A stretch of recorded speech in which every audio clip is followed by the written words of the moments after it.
आपला आवाज कोकण 24 तास। भारतीय जनता पार्टीच्या वतीने लोकसभेत मांडण्यात आलेले ते महिला बिल नव्हते, तर महिलांच्या नावावर यांना लोकसभेचे मतदारसंघ भाजपला पूरक कसे ठरतील या दृष्टीने तयार केलेले ते एक षडयंत्र होते, असा घणाघाती आरोप माजी खासदार तथा उद्धव बाळासाहेब ठाकरे पक्षाचे नेते विनायक राऊत यांनी केलाय।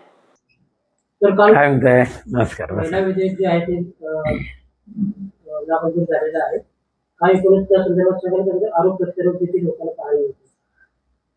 बघा, खरं म्हणजे कालचं लोकसभेमधलं खऱ्या अर्थाने महिला विधेयक नव्हतंच।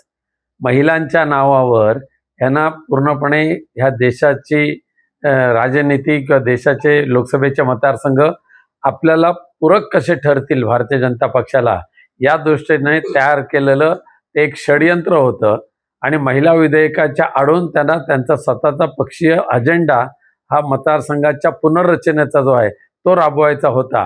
म्हणून महिला विधेयक जर स्वतंत्र जर मांडलं असतं पुनश्च एकदा, खरं म्हणजे स्वतंत्र मांडण्याची गरजच नव्हती।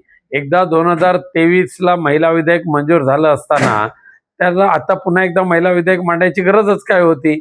मग जर खऱ्या अर्थाने महिला आरक्षण द्यायचं असेल तर सध्याच्या लोकसभेतले 543 जे खासदार आहेत त्याच्यामध्ये ते 33% महिला आरक्षण देऊ शकतात। महाराष्ट्रामध्ये 288 विधानसभेचे मतदारसंघ आहेत, त्यामध्ये 33% महिला आरक्षण देऊ शकतात। त्यामध्ये पुन्हा मतदारसंघाची पुनर्रचना करण्याची काय आवश्यकता आहे? ज्या वेळेला तुम्हाला अधिक करायचे ते करा ना, पण महिला विधेयकाचं स्वतंत्र अस्तित्व हे त्यांनी लोकसभेमध्ये कायम ठेवण्याची आवश्यकता होती। दुर्दैवाने महिला विधेयकाच्या माध्यमातून मतदारसंघ पुनर्रचनेचा त्यांचा जो षडयंत्र होता तो विरोधकांनी हाणून पाडला आणि म्हणून हे झालेली तळतळाट आहे। त्यावरूनच तुमच्या माजी खासदार प्रियंका चतुर्वेदी यांनी नाराजी व्यक्त केलेली पाहायला मिळाली।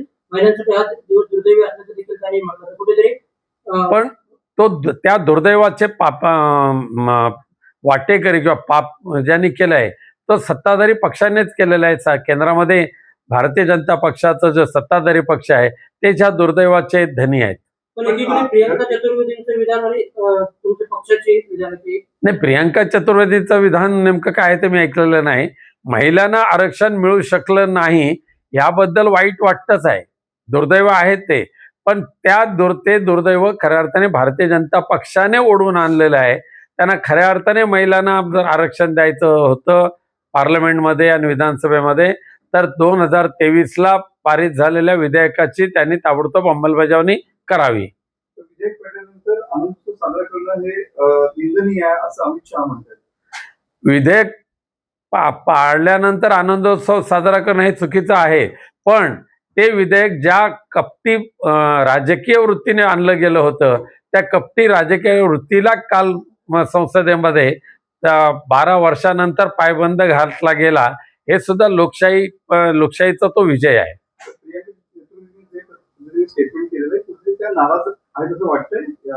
या विधेयकाच्या आडून त्यांना त्यांचा स्वतःचा पक्षीय अजेंडा मतदारसंघाच्या पुनर्रचनेचा राबवायचा होता।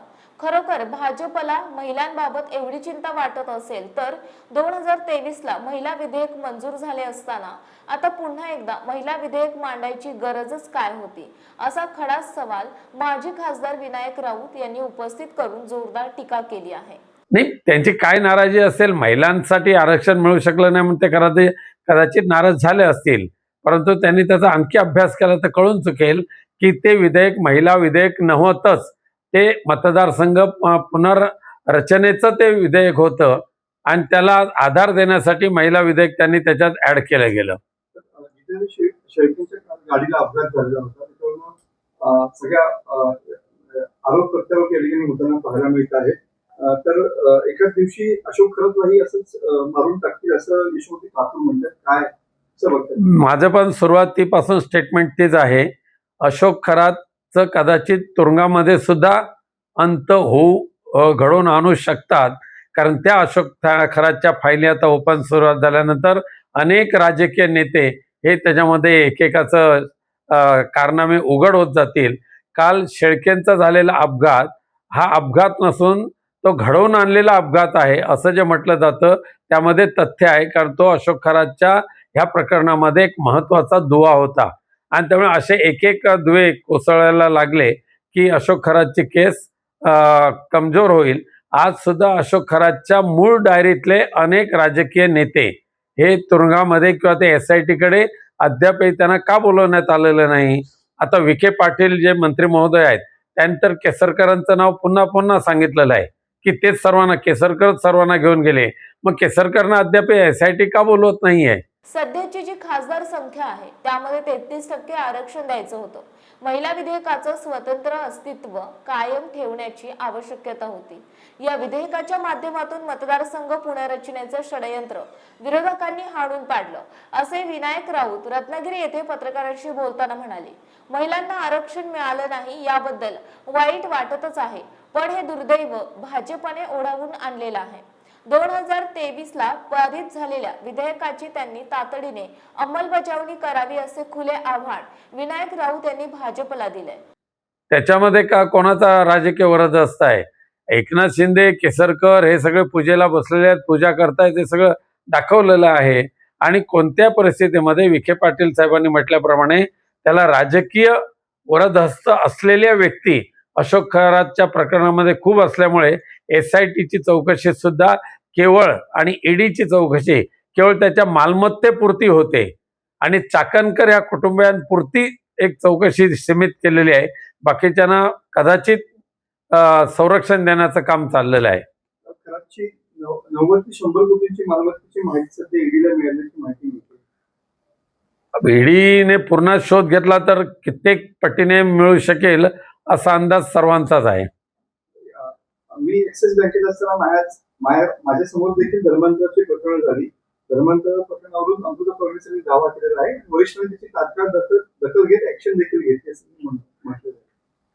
देवेंद्र फडणवीस साहेबांच्या या राज्यामध्ये धर्मांतराची प्रकरणं होणं हे खऱ्या अर्थाने सध्याच्या भाजपाच्या शासनकर्त्यांना लाजिरवाणं गोष्ट आहे.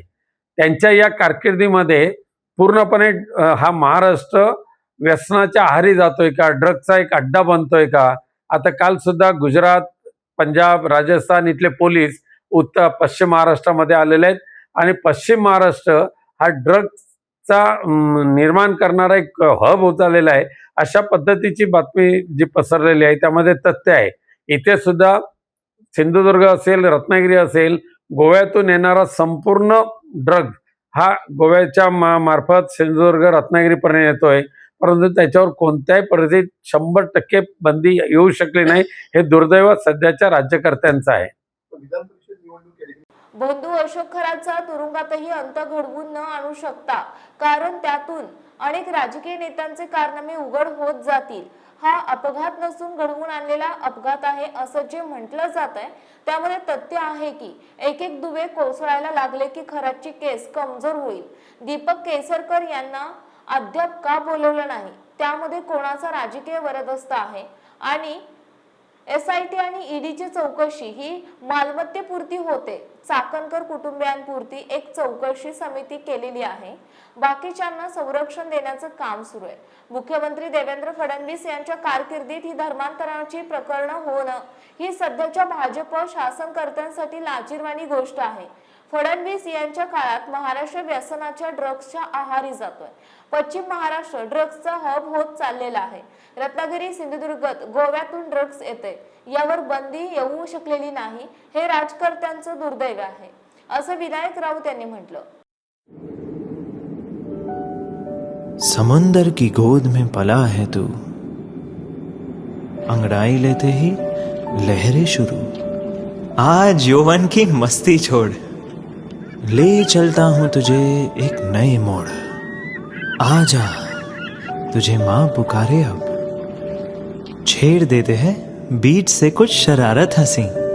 गले लगा ले उसे ए फकीर, इंतजार कर रहा है तेरा तो. चल दे देते हैं उसे फसल की खूबसूरती तो. आजा तुझे माँ पुकारे अब, उन्हें भी देनी है एक नई पहचान. आजा तुझे माँ पुकारे अब.